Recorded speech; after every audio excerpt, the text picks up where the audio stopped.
गीता अध्याय 15 के श्लोक 16-17 में 3 प्रभु बताए हैं। ये 3 प्रभु कौन हैं? किस प्रभु की शरण में जाने के पश्चात जन्म और मरण समाप्त हो सकता है? 3 प्रभुओं में सबसे उत्तम परमात्मा कौन है? कैसा है? उसका क्या नाम है? इन सभी गूढ़ रहस्यों को जानने के लिए अवश्य सुनिए जगत गुरु तत्वदर्शी संत रामपाल जी महाराज के अमृत वचन। कहते हैं करोड़ों निरंजन मर गए, अलख निरंजन के ब्रह्मांड के स्वामी। और कहते हैं अरबों तो ये ब्रह्मा मर गए और 49 करोड़ विष्णु ये तेरे कन्हैया और 7 करोड़ तेरे शंभु मर गए, मेरी एक नहीं पलैया। अब भी शंकर जी का पुजारी नाथ जी थे और जब ये कहा कि तेरे शंभु भी मर लिए 7 करोड़ और मेरी एक भी पल आयु की नहीं घटी है, अर्थात मैं अविनाशी हूं। कोटन नारद हो गए ये मोहम्मद से चारी, देवताओं की गिनती नहीं ये क्या सृष्टि विचारी।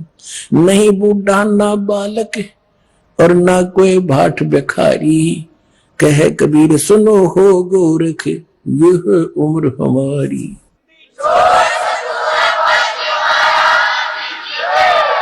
अब गोरखनाथ जी ने सोचा भाई ये तो घनी घनी बात बना हुआ है ये बच्चा,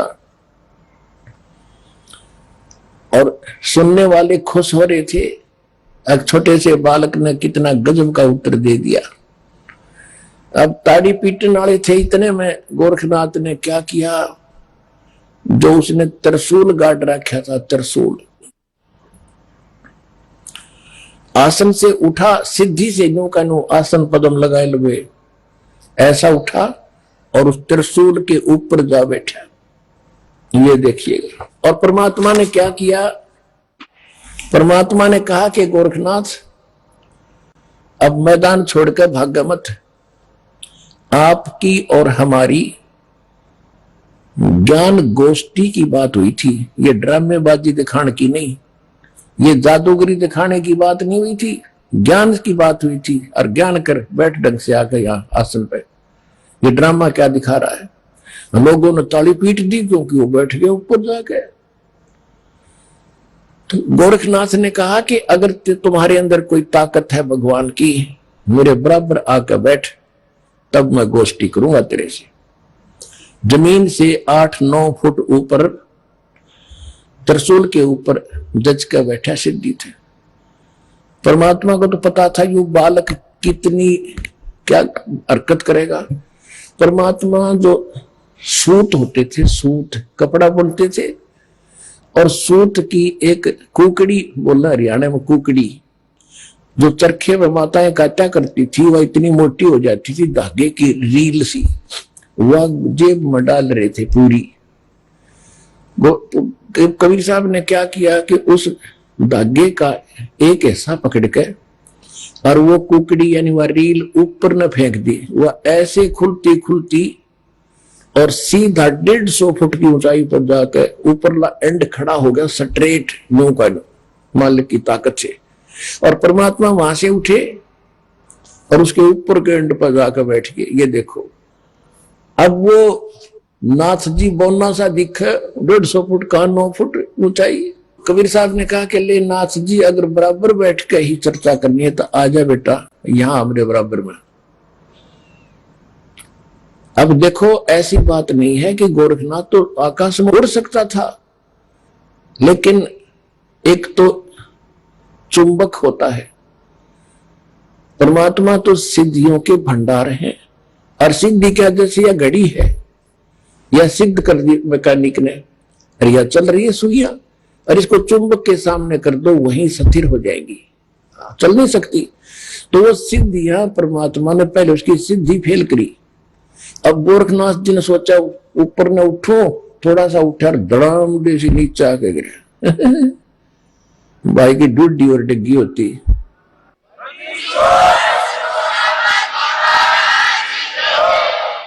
गोरखनाथ को पहली बार अपनी कोई हार महसूस हो रही थी उस जीव, पिछले जब तक वो सोधी में था। और कहते पहलवान होता है ना, तो कांटे के जो रेसलर होते हैं वो तो थोड़ी सी बात पर समझाते कहा मेरी हार होगी। अब जो कंचने से होते हैं ना वो देह चढ़वा के मान्या करें। अब गोरखनाथ समझ गया कि ज्यादा बहस करने की कोई आवश्यकता नहीं, ये कोई आम व्यक्ति नहीं है। तब उसने कहा कि हे कबीर जी, आप नीचे आ जाओ, अब मैं आपसे आपका ज्ञान सुनूंगा। तो परमात्मा ने उसको सारी सृष्टि रचना सुनाई। तो परमात्मा ने कहा कि आपकी एक शर्त भी थी कि जो हारेगा वो चेला बनेगा। आप हार गए, अब बनो चेला मेरा। गुरु जी का तो बाद में बनिए, पहले मेरा बने। तो वो कहने लगा जी ऐसा है, मैं कुछ ज्ञान और सुनूंगा, मैं प्रश्न उत्तर करूंगा। परमात्मा बोले कि कर ले, क्या प्रश्न उत्तर करेगा। तो उसने परमात्मा ने फिर परमात्मा कहा कि आप ही बताओ मुझे कि आप कहां से आए, आप कौन हो। ले मैं बताता हूं कौन हो। परमात्मा बोले सुन ले। अवगत से चल आया, मेरा कोई भेद मर्म ना पाया। अवधू अवगत से चल आया, अवधूत हे गोरखनाथ, मैं अवगत से चला आया जिसके बारे में कोई नहीं जानता। तेरा ब्रह्मा जानता, ना तेरा शंकर जानता, ना विष्णु जानते। अवधू अवगत से चल आया, मेरा कोई भेद मर्म ना पाया। ना मेरा जन्म ना गर्भ बसेरा, बालक बन दिखलाया। काशी नगर जल कमल को डेरा, तहां जुलाहे न पाया। मात पिता मेरे कछु नाही, ना मेरे घर दासी। जुल्ला का सुत आण कहाया, जगत करो मेरी हंसी। मात पिता मेरे कछु नाही, ना मेरे घर दासी। ये जुल्ला का सुत आण कहाया, जगत करे मेरी हंसी। ये 5 तत्व का धड़ना मेरा, जानो ज्ञान अपारा। सत स्वरूपी नाम साहेब का, ओहे नाम हमारा। अदर दीप सतलोक में, अदर दीप गगन गुफा में, तान्य वस्तु सारा। तेरा ज्योत स्वरूपी अलख निरंजन, वो डरता ध्यान हमारा। अदर दीप और गगन गुफा में, तान्य वस्तु सारा। तेरा ज्योत स्वरूपी अलख निरंजन, वो डरता ध्यान हमारा। हाड चाम लहू ना मेरे, हाड चाम लहू ना मेरे, कोई जाने सतनाम उपासी। तारण तरण अवय पद दाता, मैं हूं कबीर अविनाशी। हाड चाम लहू ना मेरे, कोई जाने सतनाम उपासी। तारण तरण अवय पद दाता, मैं हूं कबीर अविनाशी।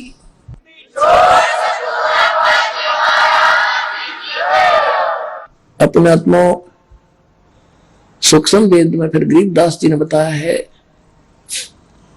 कि गोरखनाथ सिद्धि में भूला, यथार्थ मार्ग को छोड़कर सिद्धि में भूल गया मार्ग को। गोरखनाथ सिद्धि में भूला और टूने टामण हांड फूला।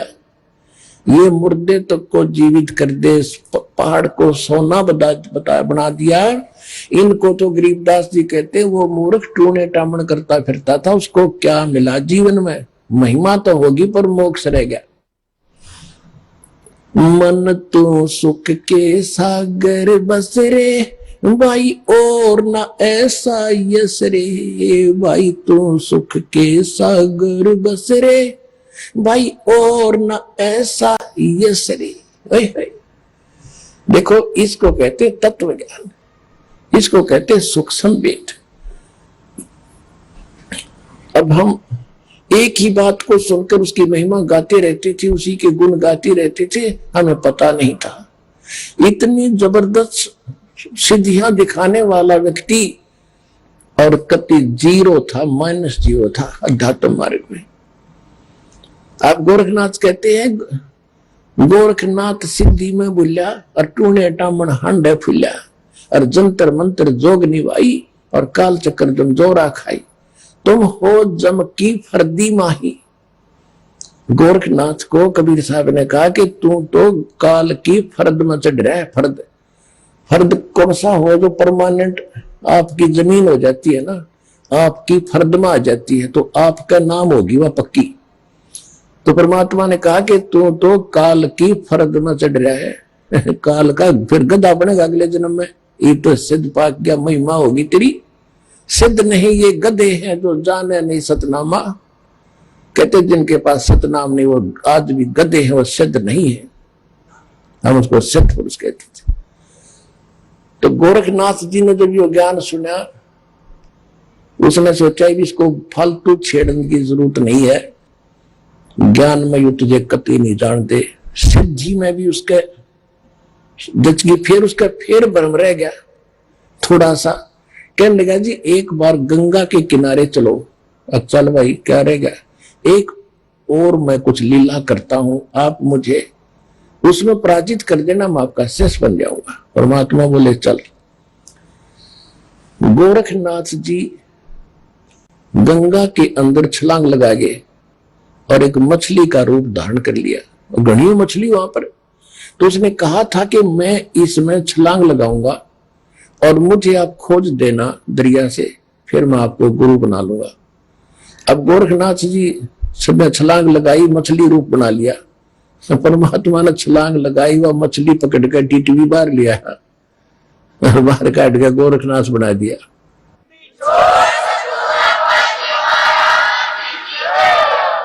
फिर गोरखनाथ चरणों में गिर गया।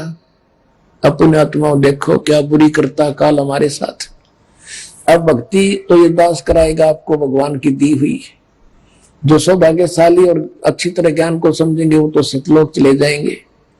ये दिक्कत आओगी लास्ट के दिनों में, यानी हजारों वर्ष ये ज्ञान चलेगा, हजारों वर्ष ये साइंस की जो विद्या चलेगी, जो ये टीवी है और ये चिप है, मोबाइल है, इनके माध्यम से ये ज्ञान दिया जाएगा। दास तो चला जाएगा सतलोक, ये 5 तत्व का शरीर छोड़कर, लेकिन ये इलेक्ट्रॉनिक शरीर रहेगा भी दास का, ये नूरी शरीर रहेगा। टीवी पर चला करेगा, नाम दिया करेंगे, नाम चलेगा। ऐसे तो फिर सारा नाम भी टीवी सीडी से दिया जाएगा। दास के जाने के बाद व्यवस्था की जाएगी, लेकिन फिर लास्ट में ये विज्ञान भी खत्म हो जाएगी, ये ज्ञान ज्ञान रह जाएगा। तो ये ज्ञान कुछ दिनों तक चला करता है। तो ये ज्ञान फिर बहुत दिनों तक सुख का सांस लेगा परमात्मा के बच्चे। और जो सत भक्ति करेंगे मर्यादा में रहकर पार होते चले जाएंगे, लेकिन सुख बहुत ज्यादा सुखी होंगे। या माया की हवस खत्म होगी और इतनी भक्ति कर लेंगे इनको परमात्मा आपको सारी सुविधा उपलब्ध कराया करेगा।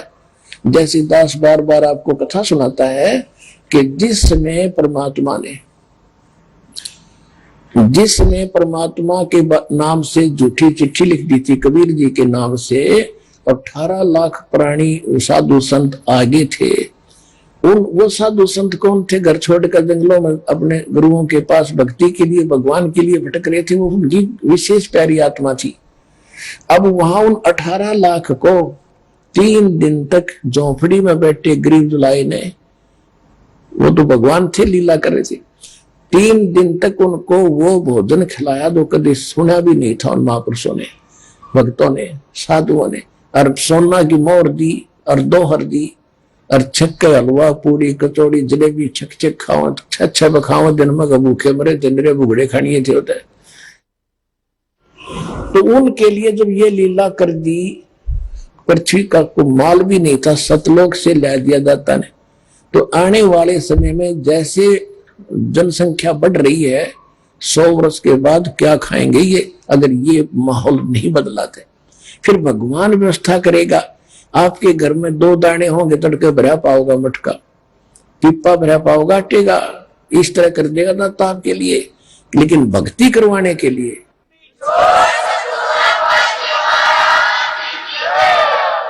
ये उनकी करेगा जो भक्ति करेंगे, और जो बकवाद चाहोगे वो अपना करते रहियो। ठीक है, जैसा भक्ति भजन करेंगे उनका लाभ मिल जाएगा, लेकिन वो उसमें से खड़िए रह जाएंगे। तो इसलिए फिर गोरखनाथ जी ने परमात्मा के चरणों में मत्था टेका, उनके शिष्य बने। अब देखो कितनी बड़ा धोखा होता हमारे साथ। अब जो इस भक्ति को करके और पार हुए नहीं, देख कितना बड़ा बखेड़ा होगा उनकी जान में। कोई तो जाएगा, जैसे पूरी साधना करते हो आप, प्रथम मंत्र में गणेश जी का, विष्णु जी, लक्ष्मी का, ब्रह्मा जी, सावित्री जी का, शंकर भगवान, पार्वती का, दुर्गा जी के, ये सब नाम जो आप करते हो, जो पार नहीं हुए, फिर ये आप अपने इस पुण्य की कमाई इनके लोकों में जाकर बहुत अच्छी सुविधाएं प्राप्त करके वहां ठाठ से देवता बनकर रहोगे, लेकिन बैंक बैलेंस भक्ति का आपका खत्म होगा। जब वहां से खत्म हो गए, फिर ओम नाम का जाप जो सतनाम के साथ आपने जाप किया वो ब्रह्म का बन जाता है। फिर ब्रह्मलोक में जाओगे, ब्रह्मलोक में हजारों युगों तक रहोगे, इतनी गजब की कमाई हो जाएगी आपकी। ब्रह्मलोक में जब पूंजी खत्म हो जाएगी, फिर आपको पृथ्वी पर पटकेंगे, पृथ्वी पर राजा बन जाओगे, कुछ सिद्ध बन जाते हैं जैसे गोरखनाथ जैसे, और फिर दुनिया में प्रसिद्ध हो जाते हैं। कर्म बिगड़ते बिगड़ते ऐसे बिगड़ जाएंगे, फिर गधे बन जाएंगे। और फिर कभी इसी युग में, ये प्राइम टाइम जो चल रहा है, 5505 वर्ष को युग बीत चुका है, उसके बाद ही दाव लगेगा। तो इस करके सावधान रहना, इस भक्ति मार्ग में विचलित ना होना। अब क्या है कि परमात्मा आए थे, ऐसे ही लीला किया करते थे, जिसमें गोरखनाथ हार गया और परमात्मा की लीला हुई। गोरखनाथ ने चरण पकड़ लिए, लाखों कई हजारों की संख्या में गोरखनाथ वाले और वैष्णव पंथ वाले परमात्मा कबीर जी के शिष्य हुए। अपने हमने परमात्मा की महिमा लीला कैसे भगवान माने थे, जैसे श्री कृष्ण जी ने, श्री कृष्ण और अर्जुन ने एक वेश बदलकर साधु संत का रूप बनाकर मोर ध्वज राजा के घर गए थे, जिस दिन वो अपने पुत्र को ताम्र ध्वज को राज तिलक करना चाहता था, और उसके उपलक्ष्य में उसने साधु संतों को आमंत्रित कर रखा था। एक यज्ञ का अनुष्ठान था। उस यज्ञ के अंदर एक कंडीशन होती थी कि जो साधु संत खाने को मांगे वो देना पड़ेगा, नहीं तो यज्ञ नहीं मानी जाएगी।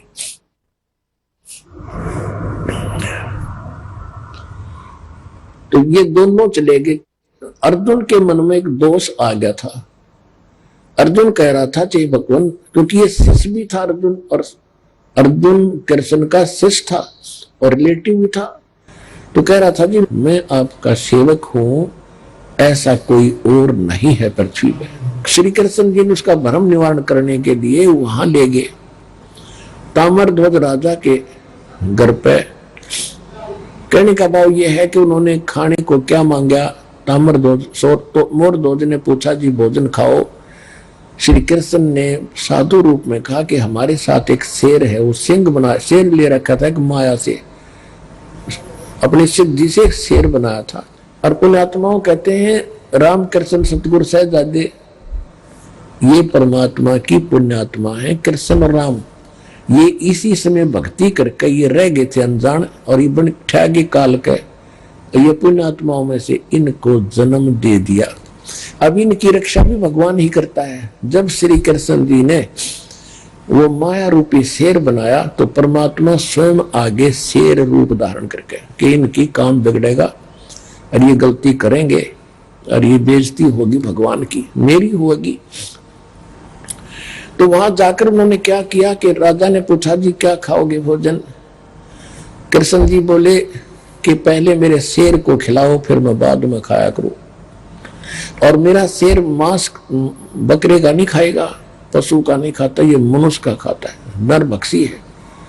और मनुष्य का भी सुन ले, किसी पल्लेदार को मत पकड़ लाना, आपके परिवार के घर के सदस्य का एक का मांस खाएगा, तब हम भोजन करेंगे। इन कहने का भाव ये है, इसको ज्यादा ना बढ़ाए। आखिर में ताम्र ध्वज को चीरने का आदेश मिल गया बीचों बीच।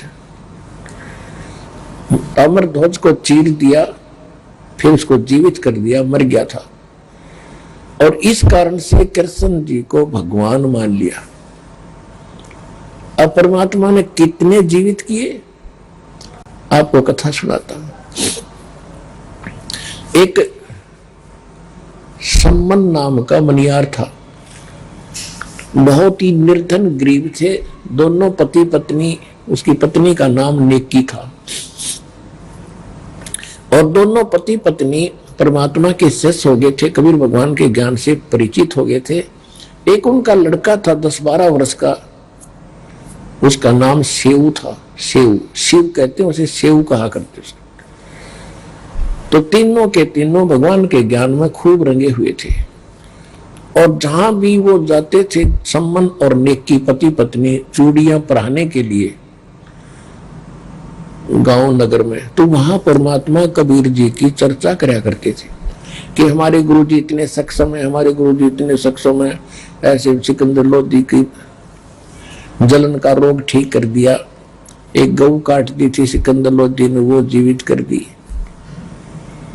तो औरतें सुनती थी लेकिन मन में दोष रखती थी कि ये बेकार रखे गरीब आदमी, ऐसे कभी हो सकता है?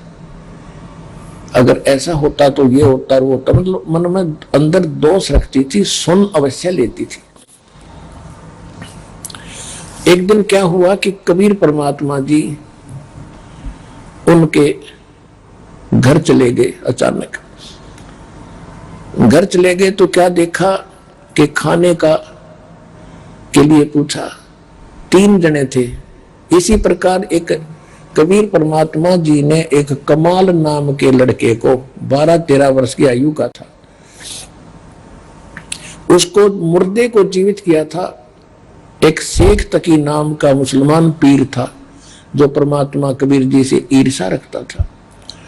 उसने ये शर्त रखती थी कि कोई मुर्दा जीवित कर देगा। कबीर सिकंदर लोधी राजा के सामने ये शर्त रखती थी, दिल्ली के बादशाह के सामने, कि यदि कोई मुर्दा जीवित कर देगा कबीर, तो मैं कबीर जी को अल्लाह का अवतार मान लूंगा, नहीं तो नहीं मानूंगा। और मुसलमानों को कह दूंगा कि राजा काफिर हो गया है और काफिर को गुरु बना लिया है। सिकंदर लोधी चिंतित हुए। तब कबीर साहब ने कहा था कि टेंशन ना ले राजा, इसको कह दे कोई मुर्दा मंगा ले। परमात्मा की दया हुई, जिस दरिया के ऊपर बैठे थे, ठहरे थे, वहीं पर एक मुर्दा बालक, घर वालों ने उसको अंतिम संस्कार करके, मृत्यु हो चुकी थी बालक की, वो 100 भेज देते, जल प्रवाह कर दिया। कई कबीले ऐसे होते हैं जो दफनाते नहीं, जलाते भी नहीं, वो जल प्रवाह कर देते। वो बच्चा मरा हुआ आ रहा था 100।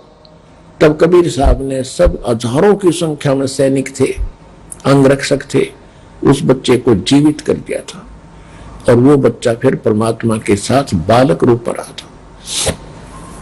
परमात्मा का अपना कोई बच्चा नहीं था। तो सभी ने कहा था जब लड़का जीवित हो गया कि कमाल कर दिया, कमाल कर दिया, भगवान आपने कमाल कर दिया। उसका नाम कमाल रख दिया। वो बच्चा भगवान के साथ परमात्मा ने पुत्र रूप में पाला।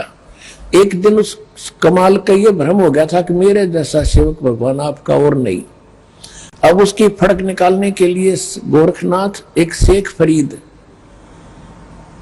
जो परमात्मा, वो पहले गलत डलेड हुआ था, कुएं में भी लटक गया था, परमात्मा वहां पहुंचे थे और उससे कहा था कि भले आदमी तू क्या कर रहा है? कि मैं भगवान के दर्शन करने के लिए कुएं में उल्टा लटका हुआ हूं, तपस्या कर रहा हूं। तो परमात्मा ने कहा था कि मैं हूं भगवान, अल्लाह अकबर, जिसकी तू खोज कर रहा है। तो शेख फरीद कहने लगे कि बकवाद ना करे भगत, भगवान ऐसा थोड़ा ही होता है, भगवान देखा थोड़ा ही जाता, तो निराकार है, वो बेचून है। परमात्मा ने कहा भले आदमी, यदि परमात्मा निराकार है और आप उसके दीदार के लिए कठिन तपस्या कर रहे हो कितने वर्षों से, अब कुएं में भी अंतिम सांस गिन रहा है उसके दर्शनार्थ, और उधर से कहो निराकार है, तो दर्शन खा के करोगे तुम? अब कहते गाम का ज्ञान का तो चमका ऐसा लग गया, अगर ओ सेध जा, एकदम बुद्धि बदल गई, तेरा गजब हो। एक तरफ तो हम बेचून कहते, निराकार कहते हैं, फिर हम समाधि लगाते हैं, उसको देखेंगे, खा के देखोगे, देखने के लिए प्रयत्न कर रहा है। जब कऊ इतना कमजोर हो गया था शेख फरीद, 12 वर्ष में 50 किलो अन्न खाया था, 50 किलो, ये देख लो 12 वर्ष में यानी नाम मात्र रोजाना, कि भगवान मिल जाए किसी तरह, आलस ना हो। और कौवे आगे थे, यानी कति अस्थि पिंडर शेष रह गया था, कौवे आगे आंख काटने खातिर कि और तस मांस की तो है नहीं आदमी के, आंख आंख खा ले। तब उसने कहा था कि हे कौव्यों, मेरे शरीर पर कहीं मांस बचा हो वो खा लो, मेरी आंख मत छूना, मैं भगवान के दर्शन करना चाहता हूं, आंखें आंखें छोड़ दे। इस डर से भाई बाहर रहूंगा तो कौवे खा जाएंगे, आंख फोड़ देंगे, दर्शन कैसे करूंगा, इस उद्देश्य से कुएं में लटक गया था उल्टा। तब भगवान गए थे कि वो मरेगा भगत, और खड़ा होकर उसको रस्से से पक लटक रहा था, बाहर निकाल लिया। वो लटका लटका कह रहा कि ए भाई मुझे छेड़े ना, मुझे ना छेड़, तू अपना काम कर, मैं अपना कर रहा हूं। उसने सोचा कोई पाली पूली बकवाद कर रहा है। भगवान ने कहा कि तू क्या कर रहे हो आप यहाँ पर बात महात्मा जी, कि मैं भगवान के दर्शन के लिए साधना करता हूं। परमात्मा ने कहा कि मैं हूं वो अल्लाह अकबर जिसको तुम देखना चाहते हो। अब शेख फरीद ने कहा कि देखो भाई, ऐसी बात नहीं करनी चाहिए, आपको पाप लगेगा। भगवान तो निराकार है, वो तो बेचून है, आप तो इंसान हो, आप पैगंबर हो सकते हो। परमात्मा बोले मैं तो चलो इंसान हूं, और आप जिसको खोज रहे वो निराकार है, और वो वैसे कह रहे हो कि मैं भगवान के दर्शन करने चाहता हूं, मेरी आंख भी खराब ना करियो अभी। तो निराकार के दर्शन महात्मा जी करोगे कैसे? भले आदमी एकदम चक्कर काट गया, पैर पकड़ लिए नू के नू कि अल्लाह तो नहीं मानने थे कि भगवान होगा, पर बाखबर जरूर है, यह जचगी की बाखबर है। तब परमात्मा ने उसको कहा कि इस देही से क्यों दुश्मनी कर ली तूने, ढंग से रोटी खा, थोड़ी खा, घना मत खा। प्रथम अंदल संयम राखे, योग युग सब सतगुरु भाखे। गीता अध्याय नंबर 6 के श्लोक नंबर 16 में कहा है कि हे अर्जुन, ये योग यानी भक्ति साधना न तो न खाने वाली यानी व्रत रखने वाला कति खावे नहीं भोजन, या न अधिक खाने वाले का, न ज्यादा जागने वाले का, और न ज्यादा सोने वाले का कभी सफल नहीं होता। और सूक्ष्म वेद में कहा कि प्रथम अंदर संयम रखे और योग युग सब सतगुरु भाखे, कि परमात्मा सतगुरु बताओगा सही साधना कि भोजन इतना खावे, यानी घना भी नहीं खा ले तो अंगड़ाई टूटेगा, फिर भक्ति कैसे करेगा, नींद आवेगी। और थोड़ा भी नहीं खावेगा, कदम ऐसे रेड की हड्डियां मुड़ जाए, आंत इकट्ठी हो जाए, ये क्या मतलब है? यानी हिसाब का खाना खावे, संयम से खाए और भक्ति करो। तो उसके बाद वो शेख फरीद जी भगवान के साथ रहते थे, उनको सही भक्ति बताई थी। तो शेख फरीद और कमाल और साथ में भगवान तीनों पहुंच गए उस सम्मन के घर पे। और जाते जब उन्होंने देखा आज गुरुजी, और उस दिन वो चर्चा कर रहे थे, उनका लड़का विशेष आग्रह कर रहा था कि एक बार गुरुजी अपने घर आ जा। तो गांव के बच्चे यूं कहते हैं माता जी कि तुम्हारे गुरुजी तो राजाओं के घर जाते, गरीबों के कौन आवे, जब जाने तुम्हारे घर आ जाए, जब देखे तुम कहते हो हमारे गुरुजी भेदभाव नहीं करते, जब जाने तेरे घर आ जाए। तो बच्चों से चिढ़ाते थे, वो बड़ा दुखी था। उस दिन चर्चा ही चल रही थी, तभी भगवान आकर वहां प्रगट हो गए। तीनों के तीन गेट पर खड़े हैं और दौड़े दौड़े अंदर से पीछे वाली कुटिया से भागे आए आगे, और खड़े खड़े स्तब्ध रह गए कि ये क्या स्वप्न देख रहे हैं कि सचमुच भगवान है ये। गुरुजी आगे, कहीं आशा भी नहीं थी उनको। तब कमाल ने कहा कि गुरुजी को बैठने के लिए भी कहोगे, खड़े रखोगे? तब एकदम स्वप्न सा टूटा, चरणों में गिर गए, दंडवत प्रणाम किया, फिर बैठ गए। अब सम्मन काफी देर गुरुजी के पास बैठे रहे, चर्चा चलती रही। फिर कहा जी भोजन की सुनाओ। परमात्मा ने कहा भी भोजन खाएंगे, पैदल चलकर आए हैं, सभी को भूख लगी है, बेटा तैयारी करो। अब सम्मन आया अपनी नेकी पत्नी के पास, कहा कि भोजन बनाओ गुरुजी के लिए, भक्तों के लिए। नेकी ने कहा कि घर पे इतने वीक थे, वो फाइनेंशियली इतने वीक थे, इतना निर्धन थे कि उनके पास उस दिन एक आदमी की भी रोटी नहीं थी, आटा नहीं था, ना कणक थी। तो नेकी ने कहा कि आज कोई आटा नहीं है, दाना नहीं है। तो सम्मन ने कहा कि ला तेरा ये चीर, तेरा ये ओढ़ना, देखो पुण्यात्मा, द्रौपदी का चीर उतारने पर महाभारत होगी थी, इज्जत और बेइज्जती का सवाल था। और वहां सम्मन कहता अपने गुरु जी की सेवा के लिए कि ला तेरा ये चीर, कपड़ा ओढ़ना, तेरी वायल, इसको मैं गिरवी रखाऊंगा और कुछ 2-3 सेर आटा ले आऊंगा।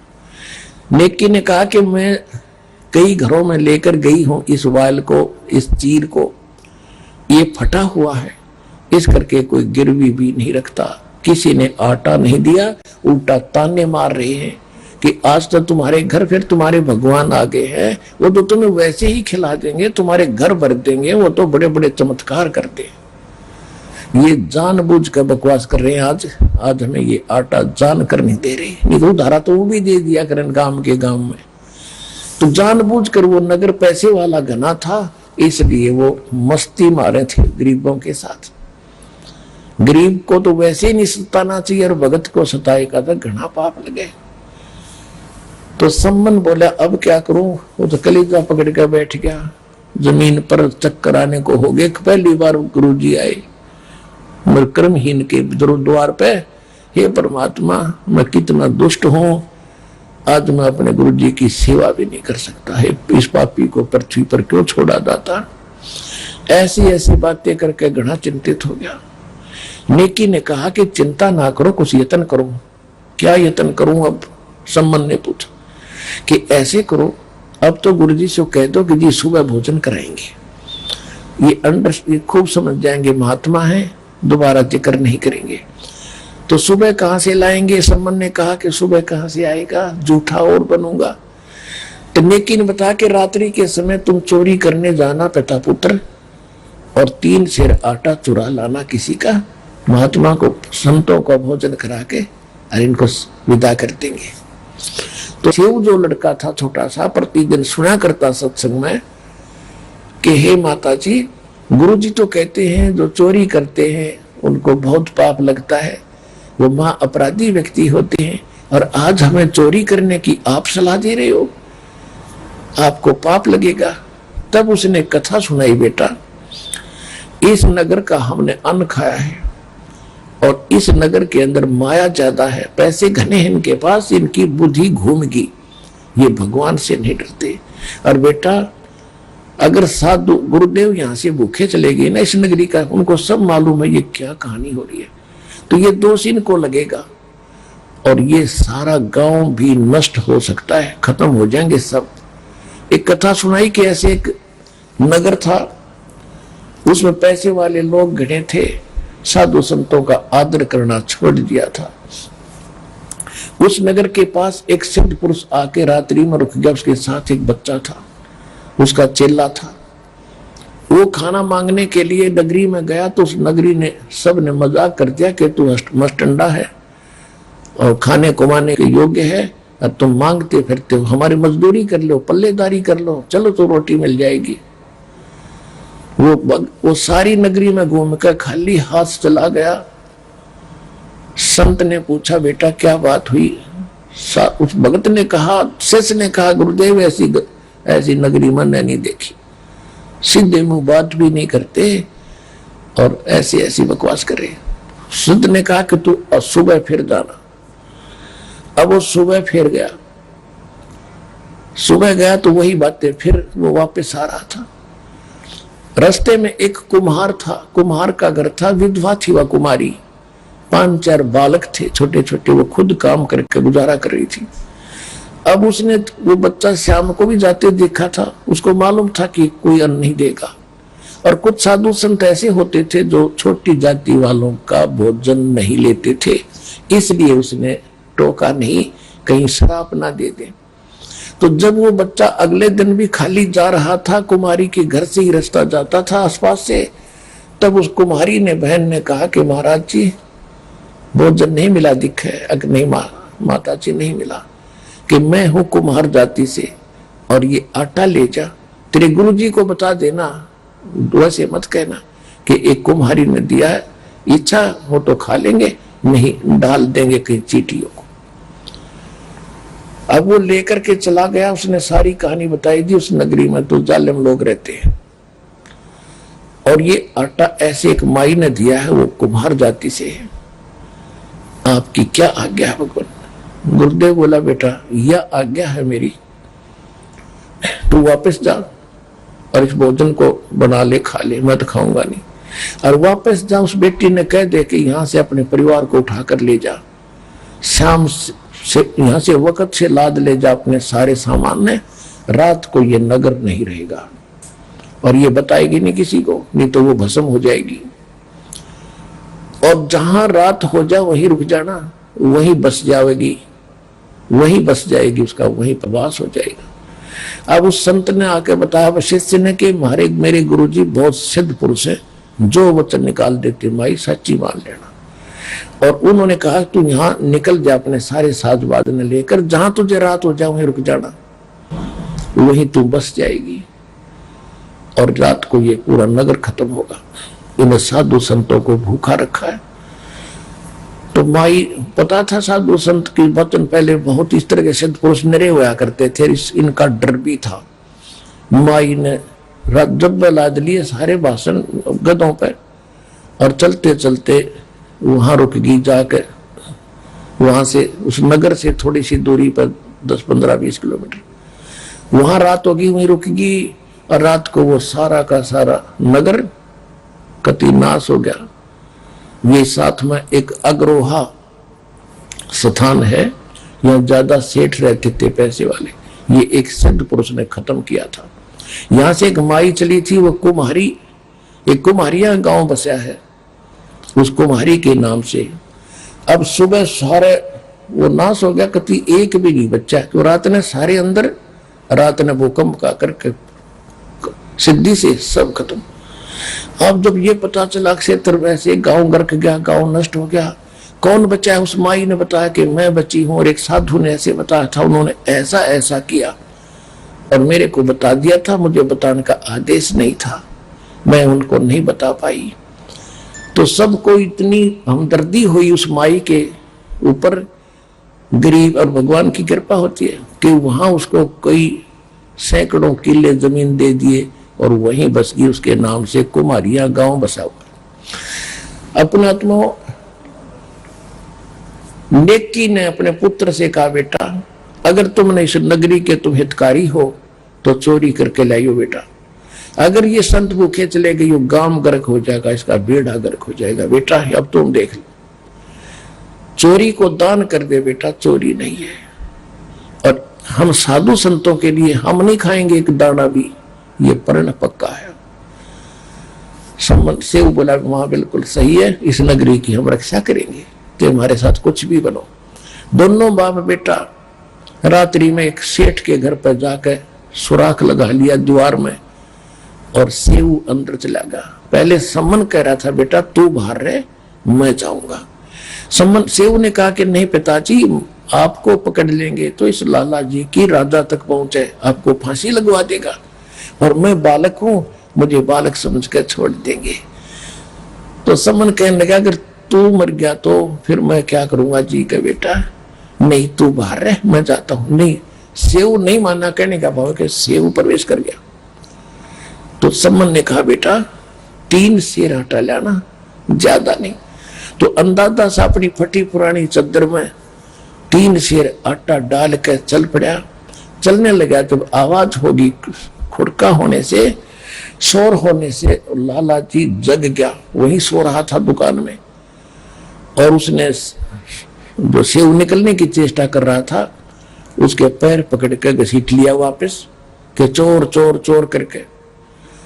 तब तक उसने वो आटा बाहर फेंक दिया था, पोटली में बांध के पिताजी आप ले जाओ, मेरे को लाला जी ने पकड़ लिया। और लाला जी ने घसीट के और बांध दिया खंबे के, और देखा कि तू अच्छा है चोर, तुम चोर हो, वैसे भगत बने फिरते थे, आज तुम्हारी पोल खुल गई। तब सेव ने कहा लाला जी हम चोर नहीं है, हमारे घर हमारे गुरुजी आए हैं, और हमारे पास कोई आटा नहीं था, उधारा भी नहीं दे रहे थे, कोई किसी प्रकार भी गिरवी रखने से भी नहीं दे रहे थे, हम नहीं खाएंगे, 3 शेर आटा लिया है, हम आपका फिर दे देंगे घुमा करके। कहने लगा अच्छा सुबह पता चलेगा। अब पता चला ना कि चोरी तो वो तुम्हारे गुरु करवाते हैं तुमसे। अब चोर को क्या पीटे, चोर की माँ को सजा देंगे। होन दे सुबेरा, राजा के पास कंप्लेंट करूंगा तुम्हारे गुरुजी की, कल देखना क्या होगा। अब हुआ और छाती पकड़ी गई, कलीजा पकड़ा था सेव का, ले वो जुल्म हो गया। ये तो नाश करेंगे, गुरुजी की बेइज्जती करेंगे कल को। अब उधर से निक्की ने पूछा कि बच्चा कहाँ है। जब सम्मन लेकर गया आटा, लड़के की मां ने पूछा बेटा कहाँ है, कि वो तो सेठ ने पकड़ लिया और मैं आटा लेके आ गया। निक्की ने सोचा कि सुबेरे बच्चे को, अब सुबेरे बच्चे को पहचानेंगे और फिर क्या करेंगे, गुरुजी को सजा देंगे ये लोग।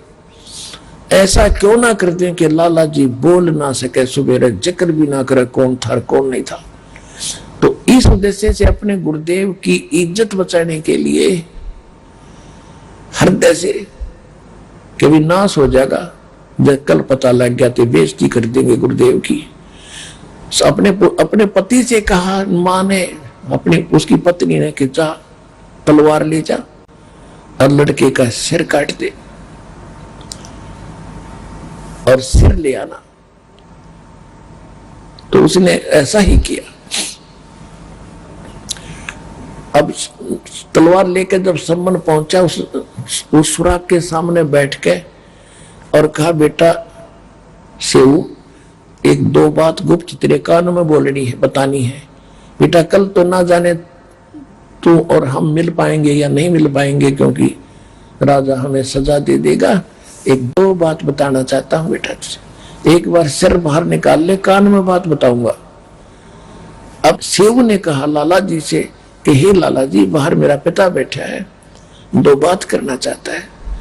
तो सेठ ने कहा कि नहीं तुम भाग जाओगे, तुम्हारी कोई सकीम है कि नहीं, पैर को बांध दे रख, रस्से को थोड़ा सा ढीला कर दे, मैं सिर निकालूंगा, बात करूंगा।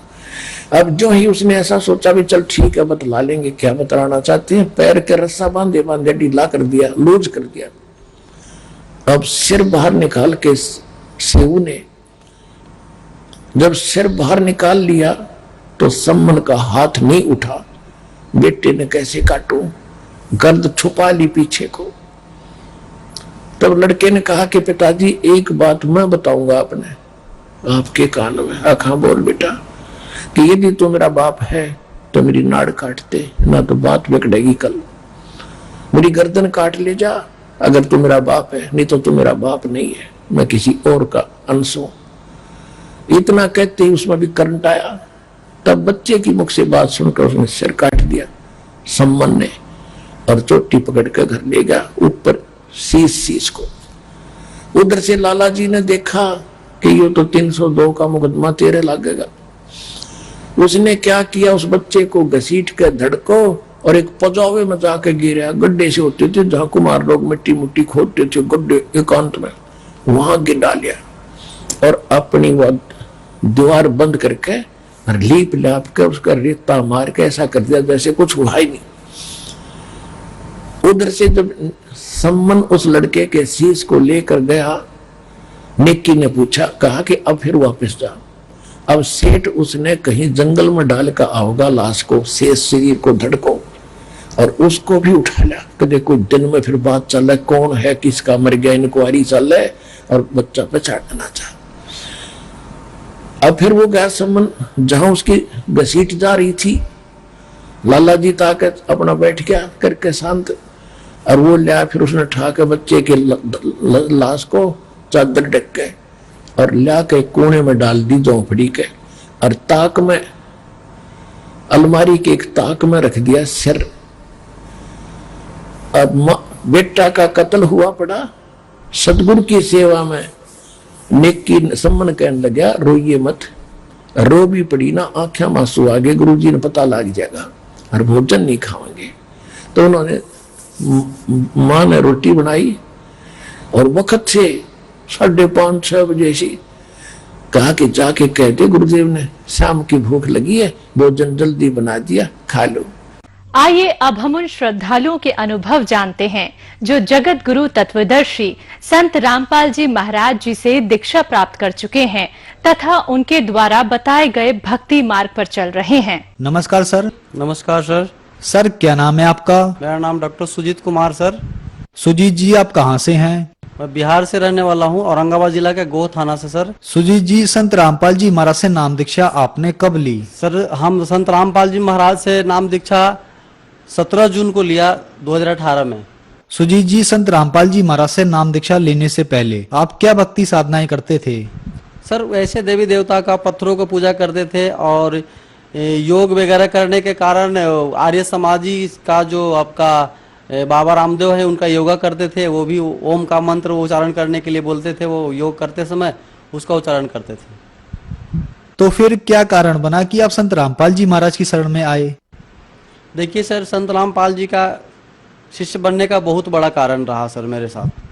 कारण ऐसा रहा कि मैं योग भी करता था फिर भी नशा करता था, और मैं एक जो डॉक्टर हूँ, डॉक्टर होने के नाते भी मैं मांस खाता था, शराब पीता था और बहुत सारे उल्टे सीधे काम किया करता था। और मुझे भक्ति करने के बावजूद भी कुछ न कुछ अंदर से मैंने कुछ न कुछ क्वेश्चन चलते रहता था कि आखिर राहत क्यों नहीं मिल रहा है। घर में कलह होता था, झगड़े होते थे, हम अशब्द शब्द बानियाँ बोला करते थे।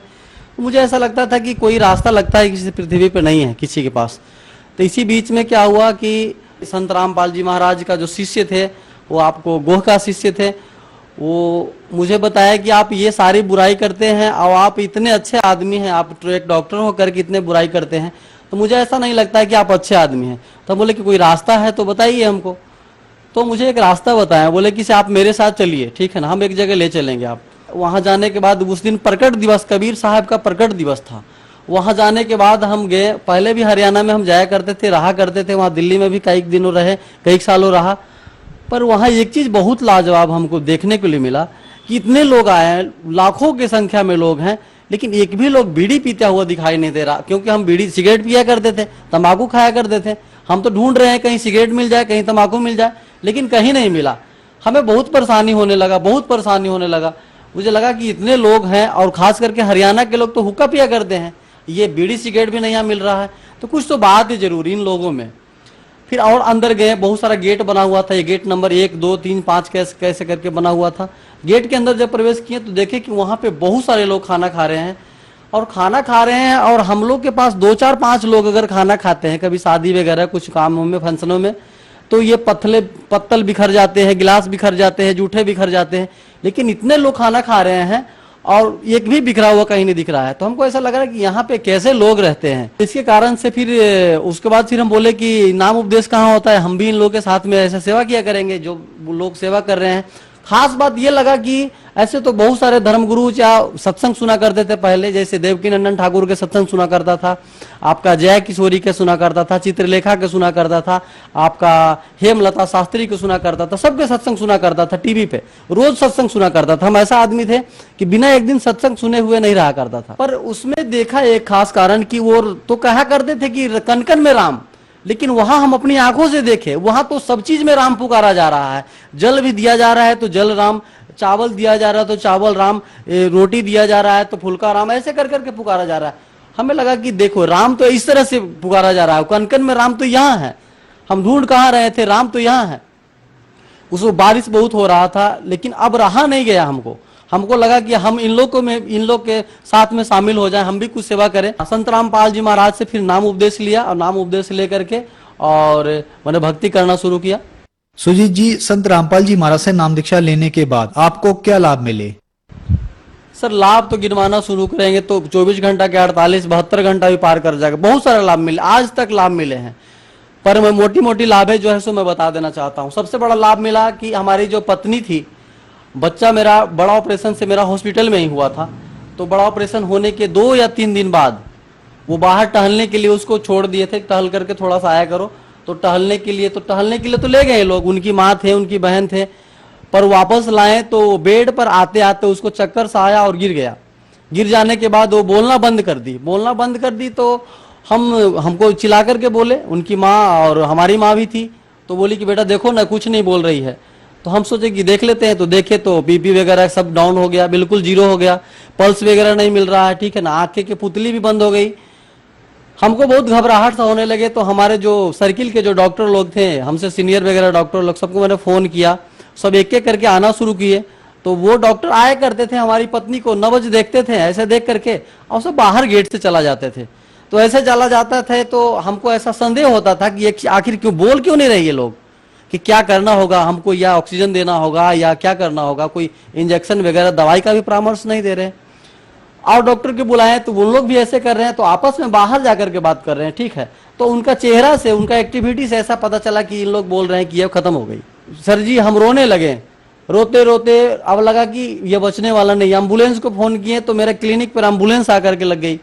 एम्बुलेंस लगने के बाद वो डॉक्टर एक बोले कि सिला दिए, जल्दी ला दिए। इतने बीच में माँ देखी जाकर के नवज, तो माँ भी, उसको भी विश्वास हो गया कि अब खत्म हो गई। फिर माँ क्या बोली कि बेटा से गुरु जी का एक बार पुकार लो। तो मैं संत रामपाल जी का पुकारे, गुरु जी का पुकारे, जिनसे नाम उपदेश लिया था मैंने, पुकारा। पुकारने के बाद अमृत जल मिलता हम लोग का, अमृत जल मिला था, तो वो अमृत जल दिया। क्या कहे सर जी, इतना बड़ा चमत्कार जीवन में कभी भी नहीं हम देखा था, जितना बड़ा चमत्कार हुआ था। क्योंकि हम लोग ट्रीटमेंट काफी दिनों से कर रहे हैं, लेकिन ऐसा चमत्कार कभी नहीं देखा, वो दवाई से भी नहीं किया जा सकता है। अमृत जल देने के बाद मुंह में थोड़ा सा, जो कि मुंह खुल भी नहीं रहा था, वो पूरा बंद था मुंह दाव करके खोले, अमृत जल डाले, उसमें मुश्किल से आधा ढक्कन डाले होंगे। डालने संत रामपाल जी महाराज का जो चरणामृत था, अमृत था, अमृत जल उसको बोलते हैं, वो डालने के बाद क्या कहें सर जी, मतलब 1 मिनट भी नहीं हुआ ना, अब आंखें खोल दी और खोलने के बाद वो पूछने लगी कि इतना भीड़ क्यों लगा हुआ है, ठीक है। इतना बड़ा चमत्कार मेरे साथ हुआ भगत जी, सर जी, संत रामपाल जी महाराज की बदौलत। अगर संत रामपाल जी महाराज नहीं होते, उनके हम शरण में नहीं होते, तो आज हमारी पत्नी वो नहीं जीवित होती। और दूसरा लाभ मुझे मिला कि हमें बीमारी क्या था, हम इतना हेल्दी दिख रहे हैं ना, आज स्वस्थ जैसे है, पूरे स्वस्थ हैं। कई बार मैंने ब्लड डोनेट किया, पहले रक्तदान किया करते, खूब किए मैंने, लेकिन उससे पहले जब संत रामपाल जी के शरण में नहीं थे ना, उसके पहले क्या कहूं, रक्त देना तो दूर की बात है, चक्कर आना और पीढ़ी चढ़ना, पैर हाथ खींचना, और मुझे हमेशा ब्लड की कमी रहा करता था, मेरे सर में दर्द रहता था, चिड़चिड़ा रहता था, थोड़ा सा भी कुछ बोल दिया तो उल्टा सीधा बोल दिया करते थे, एकदम पतले पतले सा रहते थे, मतलब बीमार जैसा दिखते थे। लेकिन जब से परमात्मा की शरण में, संत रामपाल जी महाराज के शरण में आया, तब से वो सारी बुराई छूट गई। और वो मैंने जो भी दाल रोटी खाना शुरू किया, सदा सदा आज मैं पहले से ज्यादा स्वस्थ हूँ। और मेरा बीमारी जो था, उस सर में दर्द था, थोड़ा सा किताब वगैरह पढ़ता था तो वो मेरा सर में दर्द हो जाता था। तो इसका ट्रीटमेंट के लिए मैंने दिल्ली राम मनोहर लोहिया हॉस्पिटल भी गया। वहाँ मेरा एक फूफा जी हैं, वहाँ डॉक्टर हैं, वो बोले कि बेटा यहाँ पे आ जाओ। तो मैंने वहाँ गया, वहाँ 1.5 घंटा 2 घंटा मुझे वो हिस्ट्री लिए, क्या करता था, क्या नहीं करता था, क्या खाता था। इतने करने के बाद मौत 2 दवा दिया था मुझे, 2 दवा दिया था मुझे। ऐसा लगा डॉक्टर को कि बताओ ना, इतना मुझे हिस्ट्री लिया, 2 दवा मात्र दिया, छोटा छोटा सा दवा दिया। मुझे विश्वास नहीं हुआ कि मुझे ठीक होगा इस पे, और सही में ठीक नहीं हुआ। लेकिन परमात्मा के शरण में जैसे ही आया संत रामपाल जी महाराज के शरण में, वो बीमारी ऑटोमेटिक बिना दवा के ठीक हो गई। और तीसरा लाभ मुझे हुआ, एक बच्चा जो मेरा है, उस समय जो बड़ा ऑपरेशन से हुआ था जब मैं हमारी पत्नी को, तो बच्चा का लगभग 1.5 साल उम्र हो रहा था, वो चल नहीं पाता था। और डॉक्टर बोला था, ऐसे डॉक्टर संदीप कुमार गया में दिखाए थे, तो वो बोला था कि इसको प्लास्टर करेंगे, पैर तो टेढ़ा सा थोड़ा रहा करता था। एक और डॉक्टर के दिखाए, न्यूरोलॉजिकल डॉक्टर से, तो वो बोले कि इसका ब्रेन से कहीं नस चपा हुआ है, फोलिक एसिड की कमी से इसको राइट ब्रेन जो है ना, उसमें प्रॉब्लम है। तो ये चलेगा पर बहुत दिन लगेगा, ठीक है, और पूरा चलेगा भी नहीं। तो ऐसे फिर मैंने क्या किया कि कुछ दवा वगैरह, आयुर्वेदिक दवा इधर उधर से लिया, कुछ अपने तरीका से दवा दिया उसको, ठीक है, लेकिन फिर भी वो पूरा राहत नहीं हुआ, वो चल नहीं पाता था। चलने के बाद फिर क्या हुआ कि मैं अरदास लगाया परमात्मा से अरदास संत रामपाल जी महाराज से लगाया। लगाने के बाद क्या हुआ, कुछ ही दिनों के बाद देखे कि बच्चा मेरा खड़ा होने लगा और वो पैर पे भार देना भी लगा। आज बिल्कुल बच्चा उछलता, आज मेरे पास बच्चा आया हुआ है भगत जी, सर जी। तीसरा लाभ क्या हुआ कि वो बच्चा जब चलना शुरू किया, तो हम एक दिन खाना खा रहे थे, हमारी पत्नी खाना खिला रही थी हमको, बगल में कांच का गिलास रखा हुआ था, मोटा सा गिलास कांच का। वो बच्चा चलते चलते टहलते टहलते गया और वो कांच के गिलास पर गिर, और गिर जाने के बाद क्या, वो कांच का गिलास टूट गया, बिल्कुल टूट गया। टूट जाने के बाद उसमें निखिल्ले सा 2-3 ऐसे नुखिल्ला सा निकला हुआ था कांच के गिलास में। तो पहले बार गिरा तो वो टूट गया। जब दूसरा बार गिरा ना, तो वो कांच के गिलास पर ही गिरा। तो ऐसा मुझे लगा कि इसको हम टाका भी नहीं दे सकते हैं, इतना बड़ा इसको चोट लगा हुआ। ऐसा लगा हमारी पत्नी जो थी वो तो तिलमिला गई, लगती कि बेहोश हो जाएगी, वो ऐसे लगा उसको। पर क्या हुआ कि हम मालिक से अरदास लगाएं, संत रामपाल जी महाराज से अरदास लगाएं, या परमात्मा हमसे कौन सी गलती हो गई, ये बच्चा क्या दोष किया था, इसको ऐसा क्यों हुआ, अब हम कहाँ ले जाएंगे इसको। ऐसा मैंने मन में विचार किया, और विचार करने के बाद उसको ऐसे हाथ लगाया। हाथ लगा करके जब उसको बाहर हम ले गए और उसको क्या बताएं, इतना बड़ा चमत्कार हुआ कि वो हाथ लगा करके जब हटाए हाथ तो देखे कि सिर्फ नुकला सा लगा हुआ था, ऐसे निशान सा लगा हुआ था, मतलब कटा भी नहीं उसको, ऐसे चमत्कार हुआ था। और मुझे तो लगा ऐसा कि इसको टाका देना पड़ेगा, कहाँ ले जाएंगे, हमको तो घबराहट सा, हम खुद डॉक्टर हैं फिर भी घबराहट सा लग रहा था। लेकिन देखिए परमात्मा का लीला संत रामपाल जी महाराज का कि कुछ नहीं हुआ उसको, बच्चा को आज बच्चा का निशान भी नहीं है। पहले जब संत रामपाल जी महाराज के शरण में नहीं थे, उसके पहले हमारी बहुत आर्थिक स्थिति खराब थी। यहाँ तक की स्थिति ऐसा खराब था कि हमें रहने के लिए और खाने के लिए कभी कभी सोचा करते थे, अच्छे अच्छे चीज खाने के लिए तराशा करते थे। मेरे पास उतना आर्थिक स्थिति ठीक नहीं था। पिताजी भी थे, वो भी नशा वगैरह करते थे। हालांकि परमात्मा की शरण में, वो भी संत रामपाल जी के महाराज के शरण में आ गए और वो भी ठीक है, अभी नशा वगैरह नहीं करते हैं। पहले नशा बहुत किया करते थे, ये नशा करते थे, पिताजी नशा किया करते थे, हम भी नशा किया करते थे। नशा में वो गंजा पिया करते थे, शराब पिया करते थे, तंबाकू खाया करते थे, हम भी शराब पिया करते थे। हम तो चरस, अफीम, कोकिंग, ड्रग्स सब लिया किया करते थे, क्योंकि टाउन में रहा करते थे ना, यहाँ पे बहुत सारे सर्किल के लोग थे ना, वो सब नशा, बड़ा बड़ा नशा किया करते थे। इसके कारण से आर्थिक स्थिति ऐसा बिगड़ा हुआ था, मेरा शरीर भी बर्बाद हो रहा था, आर्थिक स्थिति बिगड़ा हुआ था कि मेरे पास साइकिल भी नहीं था चलने के लिए। ऐसा होता था, कभी टेम्पू में, ऑटो में जाया करते थे, जरूरत पड़ता था तो। लेकिन संत रामपाल जी महाराज के शरण में आने के बाद सबसे पहले तो इतना बड़ा वो नशा, जितने भी सारे चीजें थे वो सब तो दूर हो गए। और दूर होने के कारण धीरे धीरे मेरा सेहत भी ठीक हो गया। और आज के डेट में परमात्मा की दया से, संत रामपाल जी महाराज की दया से आज मेरा एक क्लिनिक नहीं, दो क्लिनिक है। और आज मालिक की दया से सब कुछ, दाल रोटी सब कुछ चल रहा है। आज मेरे पास बाइक भी है और सब पूरे अच्छे से हम लोग हैं परिवार। पहले तो रोज कला हुआ करता था, क्योंकि कमी थी ना, गरीबी के कारण सब कला हुआ करता था। कभी वो त्योहार के दिन में अच्छे कपड़े नहीं खरीद पाते थे, ऐसे स्थिति मेरे था। लेकिन मालिक की दया से संत रामपाल जी महाराज के शरण में जब से आए तब से सारा कुछ ठीक हो गया। और कर्ज महाजन भी बहुत सारा लिया हुआ था, वो सब ऑटोमेटिक धीरे धीरे धीरे धीरे कमते कमते आज लगभग कम ही गया है, ना के बराबर। और परेशानी भी बहुत था पहले ना, कर्ज वाले भी परेशान किया करते थे, लेकिन अब परेशान कोई नहीं किया करते थे और ऑटोमेटिक सब खत्म होते जा रहा है। हमको भी पता नहीं चलता है कि ये सब कर्ज हम कहाँ से दे पाते हैं। सुजीत जी, आप एक डॉक्टर हैं, जिस बीमारी को मेडिकल साइंस ये बता देता है कि अब ये ठीक नहीं हो सकती, और संत रामपाल जी महाराज की शरण में जाने के बाद वो बीमारी ठीक हो जाती है, तो ये कैसे संभव हो पा रहा है? देखिए सर जी, संत रामपाल जी महाराज जी एक पूरे पृथ्वी पे, पूरे भारत में नहीं पूरे पृथ्वी पे एक संत ऐसे हैं जो शास्त्र की विधि साधना बताते हैं। और शास्त्र विधि साधना बताने से लाभ होना ही निश्चय है, और लाभ इसीलिए मुझे भी हुआ और सबको लाभ होता है। और शास्त्र विधि छोड़ करके जो मनमाना आचरण करता है, गीता जी में भी बताया है, तो उसका लाभ नहीं होता है। इसलिए शास्त्र विधि साधना करने से लाभ होता है, इसलिए लाभ मुझे भी हुआ और सबको लाभ होता है। इसलिए शास्त्र विधि साधना करने से कैंसर या कैंसर की बाप जैसा बीमारी भी हो वो भी ठीक हो जाता है, संत रामपाल जी महाराज की दया से। सर, जो दर्शक आज आपको टीवी पर देख रहे हैं और वो भी आपकी तरह संत रामपाल जी महाराज से नाम दीक्षा लेना चाहते हैं, तो कैसे ले सकते हैं?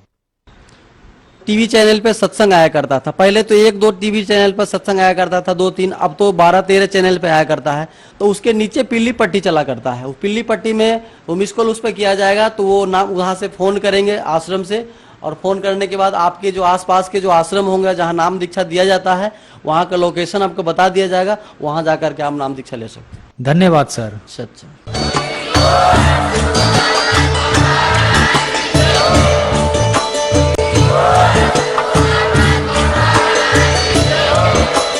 आप सुन रहे थे जगत गुरु तत्वदर्शी संत रामपाल जी महाराज जी के मंगल प्रवचन। अधिक जानकारी के लिए विजिट कीजिए हमारी वेबसाइट www.jagatgururampalji.org। संत रामपाल जी महाराज जी के शुभ आशीर्वाद से पूरे विश्व भर में 500 से भी ज्यादा नाम दीक्षा केंद्र हैं, जिन पर संत रामपाल जी महाराज जी द्वारा ऑनलाइन निशुल्क नाम दीक्षा दी जा रही है। अपने नजदीकी नाम दीक्षा केंद्र का पता करने के लिए संपर्क करें 822288 0541।